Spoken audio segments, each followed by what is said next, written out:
అందరికీ నమస్కారం అండి. మెయిన్ మీడియా మిత్రులందరికీ I respect you sir. Thanks కన్నా రెస్పెక్ట్ యూ మోర్. అందరూ బాగా తెలిసిన వాళ్ళు పిలవగానే ఇలా వచ్చారు, చాలా థ్యాంక్స్. ఒక్క ఒక్క ఒక్క 3 సంవత్సరాల కష్టం 3 నిమిషాల్లో కుదించి చెప్పమంటే కష్టం. ఒక్కసారి వినాలి ఇదంతా. ఫస్ట్ ఈరోజు ఇక్కడ ఉండడానికి మెయిన్ కారణమైన సుప్రీం హీరో సాయి ధరమ్ తేజ్, ఆయన వల్లే ఈరోజు నేను ఎలా ఉన్నాను, ఇక్కడ ఉన్నాను. అది ఎప్పటికీ నేను మర్చిపోలేను. తర్వాత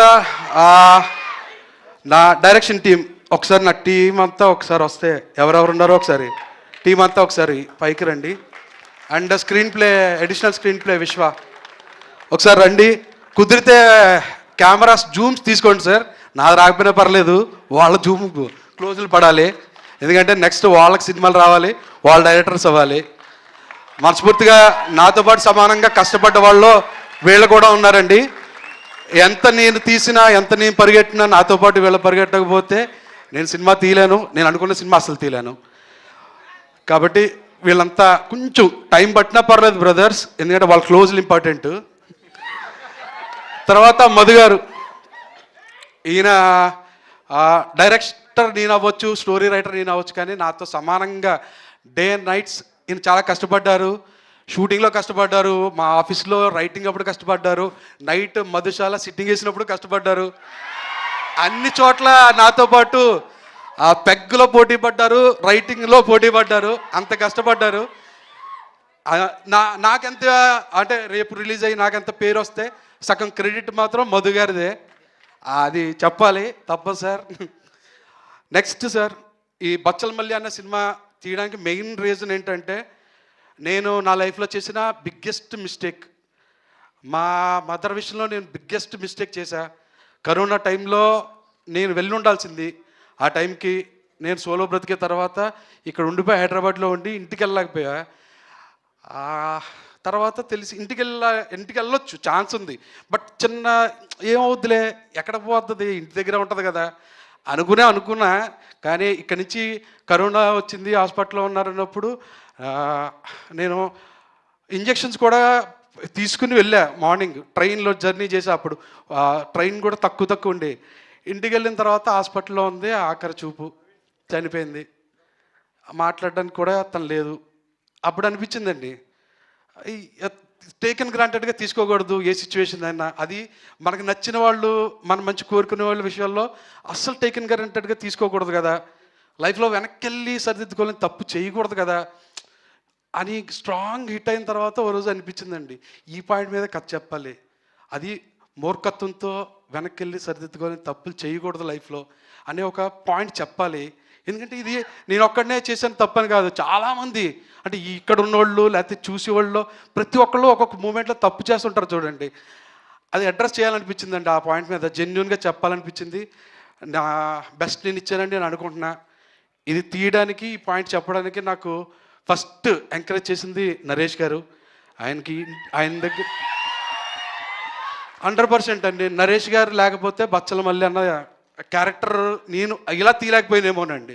ఈ విధంగా తీయలేను. ఓకే, ఇంకొకరు ఎవరన్నా ఉండుంటే వేరేలా తీసేవాడినేమో తప్ప, ఇంత జెన్యున్గా, ఇంత ఆనెస్ట్గా, ఇంత సిన్సియర్గా, ఇంత రాగా, ఇంత రూటెడ్గా నేను అనుకున్న సినిమా అయితే తీయలేకపోయేవాడినండి. ఇది వేరే హీరోని నేను తక్కువ చేయడం కాదు, నాకు ఆయన ఇచ్చిన కంఫర్ట్ని మీకు చెప్పడం కోసం అంతే. Sir thank you sir, thank you so much sir. నేను ఏం చెప్తే అది నమ్మారు సార్, నేనేం చెప్తే అది చేశారు సార్. అది చాలు కదండి, హీరో డైరెక్టర్కి అలా నిలబడితే చాలు కదా, పని అయిపోద్ది సినిమా.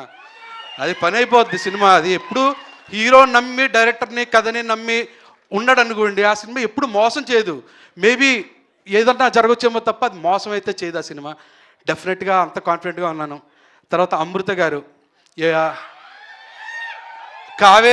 కావేరి అనే క్యారెక్టర్ని నేను డే 1 ఎలా ఊహించుకున్నానో, ఒక అమ్మాయి ఇన్నోసెంట్గా ఉండాలి, తన మీద మనకి లవ్ రావాలి, సింపతి రావాలి, ప్లస్ ఆ అమ్మాయి గ్లామర్గా ఉండాలి, ప్లస్ మనకు తెలిసిన కాలనీలో ఒక అమ్మాయిలా ఉండాలి. ఇన్ని క్వాలిటీస్ ఉన్న అమ్మాయి నాకు అమృత గారు అనిపించారు. థ్యాంక్ యూ అమృత గారు, you did your bestest of the best అండి. నిజంగా కావేరిలాగే, అంటే కావేరితో మీరు కనెక్ట్ అవుతారు సినిమా చూసిన తర్వాత. మిగతా టెక్నీషియన్స్ అందరినీ, హరితేజ గారు, రిచర్డ్ సార్, చోటాకి ప్రసాద్ అన్న ఎడిట్ రూమ్లో నాకు ఎంత హెల్ప్ చేస్తాడో, ఇప్పుడు కూడా కొంచెం బూస్ట్ ఇచ్చామన్న స్పీచ్లో కూడా. నాకు చాలా హెల్ప్ చేస్తారండి చోటకి అన్న. Brahma sir, thank you sir, thank you so much sir. And Rajesh గారి గురించి చెప్పాలంటే ఆయన నా గురించి చెప్పలేదు కాబట్టి నేను ప్రీ రిలీజ్లోనే చెప్తా. ఇప్పుడు నేను చెప్పను, ప్రీ రిలీజ్ చెప్తానండి. Thank you so much for coming అండి. విశాల్ చంద్రశేఖర్ సార్, ఆఫ్టర్ సీతారామం విశాల్ గారు sir, one of the finest composers in India అండి. నాట్ ఓన్లీ ఆంధ్ర, తెలుగు, తమిళ అని కాదు, ఇండియాలో one of the finest music composers అండి. అందుకే అంత ఫైన్ కాబోతే నెక్స్ట్ ఆయన ఫౌజీ, ప్రభాస్ గారిది ఫౌజీ కూడా విశాల్ గారి మ్యూజిక్ డైరెక్టర్. సో ఆయనతో వర్క్ చేయడం one of the greatest feeling అండి. థ్యాంక్ యూ విశాల్ సార్, మీరు ఇక్కడ లేరు కానీ నా హ్యాపీనెస్ మాత్రం మీకు అందాలని మనస్ఫూర్తిగా కోరుకుంటున్నానండి. Thank you. ఇంకా ఎవరిదైనా పేర్లు మర్చిపోయి ఉంటే క్షమించండి. ప్రసాద్, ఓ ప్రసాద్ డార్లింగ్, ప్రసాద్ బాగా గుర్చేసాడు డార్లింగ్. పెద్దోడు, మీ పెద్దోడు, మా బచ్చలమల్లి తర్వాత కృష్ణ, నెక్స్ట్ జనరేషన్ యాక్టర్ అండి తను. డెఫినెట్గా చాలా మంచి కెరీర్ ఉన్న యాక్టర్. నువ్వు చాలా రోజులు వినబడతావు డార్లింగ్, నువ్వు వచ్చినప్పుడు ఇలాంటి సౌండ్లు కూడా వినబడుతుంటాయి. ఆ హ్యాపీ విషయం. థ్యాంక్ యూ సో మచ్ అండి. Thank you all. అండ్ మీకు చాలా థ్యాంక్స్ అండి, ఇంతలా వచ్చి సపోర్ట్ చేసి రియాక్ట్ అయినందుకు. ఇప్పుడు రియాక్షన్ లేకుండా పోయాయి. ఎందుకంటే ఒకప్పుడు ఇలా చూసేవాళ్ళు, ఇప్పుడు మొత్తం అంతా ఇలా అయిపోయింది ప్రపంచం, ఫోన్లో చూడడం. కాబట్టి కనీసం మీ ఆ రియాక్షన్ ఇచ్చారు చూడండి, దానికి చాలా థ్యాంక్స్ అండి. Thank you so much darling, thank you so much. And నా ఫ్రెండ్స్ ఎవరెవరు వచ్చారో వాళ్ళందరికీ కూడా చాలా థ్యాంక్స్ బ్రదర్. థ్యాంక్స్ రా. ఓకే, సో మనందరికీ తెలుసు ప్రతి సినిమా మనకి ఏదో ఒకటి నేర్పిస్తుంది, మనకు నేర్చుకోవాలన్న ఆలోచనతో చూస్తే. అలా సుబ్బు గారు చెప్తుంటే ఈ సినిమా మనకి పెద్దదే ఏదో నేర్పించేలా ఉంది. ఇప్పుడు నెక్స్ట్ హరితేజ గారిని మాట్లాడవలసిందిగా కోరుకుంటున్నాం అండి. క్యారెక్టర్ లాగా, యాంకర్ లా కాదు, క్యారెక్టర్ లాగా, రాజ్యం క్యారెక్టర్ తను. వీళ్ళిద్దరూ చిన్నాన్న అని పిలుస్తూ ఉంటుంది. వరుసకి చిన్నాన్న అవుతారు హీరో, ఎందుకంటే ఊళ్ళో పరిచయాల్లో ఆ వరుసల్లో చిన్నాన్న అవుతారు. సో మీరు మాట్లాడాల్సిందిగా కోరుకుంటున్నాం. సార్ తప్పకుండా సార్, మన సినిమా సార్, నేను ఎందుకు మాట్లాడను.